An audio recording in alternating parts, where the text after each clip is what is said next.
hari ini ke Museum Sri Baduga. Salah. FYI, lukisan di belakang aku ini adalah sebuah lukisan yang menceritakan sebuah peristiwa pembuatan Telaga Rena Mahawijaya yang tertuang di prasasti batu tulis yang dilukis oleh Pak Baskara di abad ke-15. Nah, kalian penasaran gak sih dari lukisan tersebut bagaimana sistem sosial orang Sunda zaman dahulu? Jadi, zaman dulu masyarakat Sunda itu memiliki semacam kelas sosial kayak kasta gitu, tapi versi. Nah, ini dia urutannya dari bawah ke atas. Yang pertama adalah Soma. Ini tuh kayak rakyat biasa, orang-orang yang kerjanya kayak petani, buruh, pokoknya kerja keras buat hidup. Mereka nggak memiliki gelar, tapi jumlahnya paling banyak. Yang kedua ada Santana. Nah, ini tuh kayak anak bangsawan tapi nggak jadi raja. Mereka keturunan Menak tapi udah agak turun statusnya. Biasanya memiliki akses lebih ke pendidikan atau jabatan. Yang ketiga ada Menak. Ini baru sultan, orang-orang ningrat, pejabat tinggi, bangsawan yang punya pengaruh besar. Pernah nggak sih kalian wondering apakah suatu spesies atau hewan bisa memiliki budaya seperti manusia? Hewan punya budaya atau enggak? Yang pertama, hewan atau spesies itu harus bisa belajar dari sesama temennya, gak cuma ngikutin insting doang. Contohnya kayak simpanse belajar pakai alat dari temennya. Selanjutnya, tiap kelompok punya gaya hidup yang berbeda. Walaupun hewan atau spesiesnya sama, cara mereka makan atau berinteraksi itu bisa beda banget. Contohnya, orca beda cara berburu tergantung tempat tinggal.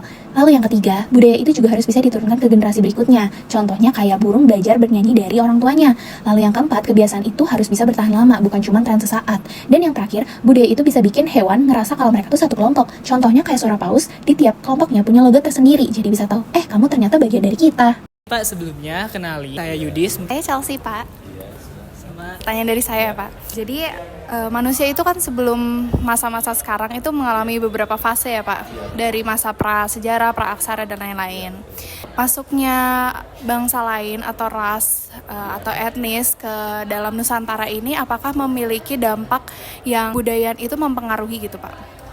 Tentu saja masuknya bangsa-bangsa lain ini adalah suatu yang sangat jadikan berpengaruh terhadap perkembangan kebudayaan. Maka kemudian apa yang disebut dengan adanya akulturasi budaya tersebut.